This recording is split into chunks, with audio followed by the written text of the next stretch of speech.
how to stop peeing when you jump. I get asked this question all the time. How do I stop peeing when I jump? I'm so tired of it. Is this something that I have to live with after I've had kids? And before I answer that, because I am going to answer that for you in today's episode, but I also want to explain why you're leaking when you jump, or even why you're leaking when you laugh or cough or sneeze or run. So, one of the jobs of the pelvic floor is to contract in response to that downward pressure. So what that means is that when you jump, your body is moving down and your pelvic floor is contracting up against that. I like to think of that as shock absorption.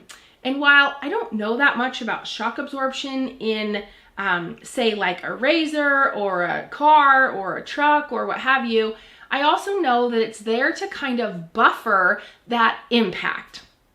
And I want you to think about the pelvic floor in that same similar way. That when we jump or laugh or cough or sneeze, that our pelvic floor is contracting to that downward pressure.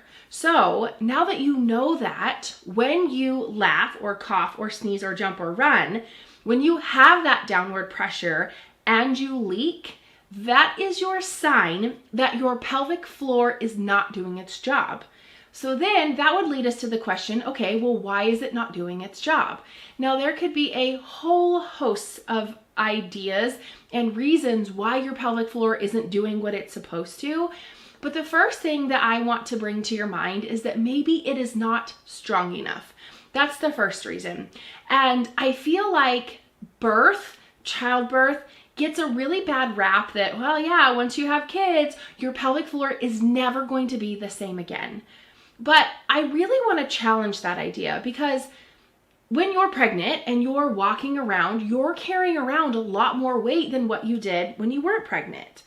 So we don't give our legs a free opportunity to fail us every time we stand up, right?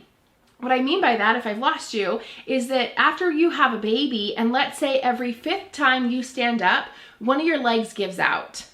Would you just say, well, yeah, my body, it sure was pregnant. I guess that's what happens when I have kids. That would be so silly. And if you heard somebody say that to you, you would probably wonder, what in the world? Do they know that they can get their legs stronger and that pregnancy and their legs really don't have anything to do with each other?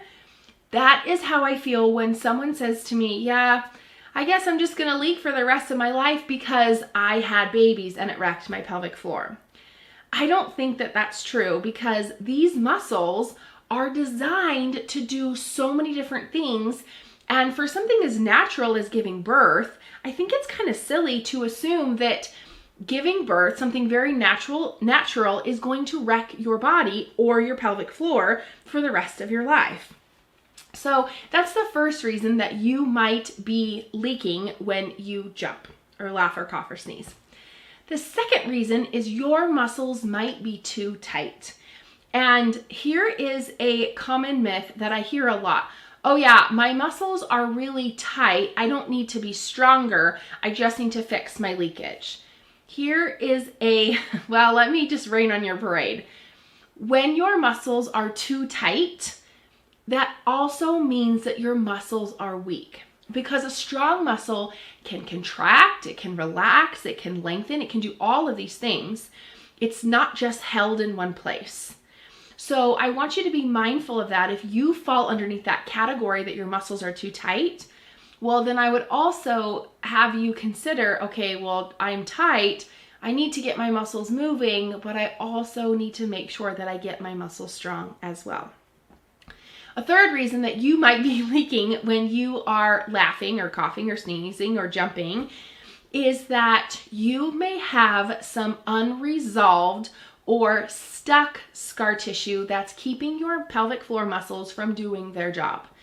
This is something that I am going to go to my grave singing until the cows come home, because I know how important it is for your scar to move. So what do I mean by this? I mean that if you had an episiotomy or you tore with childbirth, And also, I would even add if you've had a C-section as well, because that C-section scar can also kind of find its way to that pelvic floor and limit its motion. Sometimes, not all the time, but I've seen this. It's not a uncommon thing. But scar tissue has to be encouraged to become supple. Because what I see often, and I call it the Elsa effect, is that when our muscles are frozen in time, right? So if we've torn and our muscles are frozen in time because the body is trying to heal itself, no wonder 5 years down the road we're struggling because we're leaking or we're having difficulty with intimacy or all the other issues that can come along with having pelvic floor issues. But the piece here is that no one, at least in my experience, no one is talking about you've got to start getting that scar moving. Because in my experience, my 13 plus years of experience, when I have seen patients that have scar tissue that's been unresolved, meaning that it's stuck and it's not allowing those muscles to move or to contract, well, it's keeping it or it's freezing it in this postpartum state back when it was healing from this scar, or I'm sorry, back when it was healing from this episiotomy or this tear, and they had, the doctor or midwife had stitched you up. The issue here is that not that you tore or had an episiotomy, but the issue is that scar tissue is literally keeping you frozen, right? The Elsa, when she's keeping you frozen, that pelvic floor, in time so that you're not able to make progress no matter what you're trying to do. So I think it's important to be mindful of this, that this could be one of the reasons that you are still leaking when you cough or laugh or jump or sneeze or run. And while it seems very simple, I'm not saying that this is the end all be all, but I think it's a really important piece. And in my experience, when I send my patients home or my coaching clients, when I have them work on this, they will come back to me in a couple of weeks and they will have up to 50% leakage just by working on that scar. So it does seem too good to be true, but it's really easy. You just have to get on that scar and gently start coaxing it to move, gently start coaxing it. Think of like a little gentle massage. That's what I would work on with that scar. So here are some of the reasons in which you are probably leaking when you laugh or cough or sneeze or run or jump. And so how do we stop doing that? Well, first and foremost, I want to quickly introduce you to my No Kegels University method. And this method takes a look at the natural and physiological ways in which our pelvic floor works. So phase 1 is that our tissues need to move and move well. Do you remember when I mentioned about that scar has to move? That is a big piece of phase 1. Phase 2 is that our pressure system has to be intact. Now, I didn't talk about this here, but as it relates to pelvic floor muscles being tight and getting those muscles moving, balloon breathing can be a big game changer for this. I'll include a free training in the show notes, so make sure that you take a look there. Phase 3 is that we start strengthening those muscles using the VAB3 method. Now, in all of those scenarios I talked about, whether you were weak, whether your muscles were tight and you were weak, whether you had a scar that was impeding your muscles from moving, meaning that those muscles are weak, phase 3 is where we start getting those muscles stronger so that they can start doing their job. Meaning, when you go to sneeze or land a jump or cough or laugh, when you have that downward pressure, your pelvic floor is strong enough, it's capable enough to be able to contract in response to that downward pressure. So it's helping you squeeze against that urethra so you're not leaking urine. Because while I have experienced this just a few times in my life when I was pregnant, I think it's really important to understand that it doesn't have to be this way. So that is phase 3. There's a lot of different ways in which we can start strengthening our pelvic floor. And then of course, phase 4 is maintenance mode, where we work on maintaining phase 1, phase 2, and phase 3 so that we don't revert back to leaking again.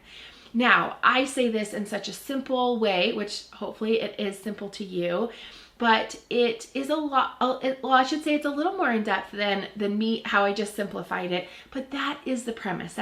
Those are the exact steps that I use with my patients and with my coaching clients. And so I invite you to ask me questions. There is a link in the show notes if you go and want to take your pelvic floor's next step with me.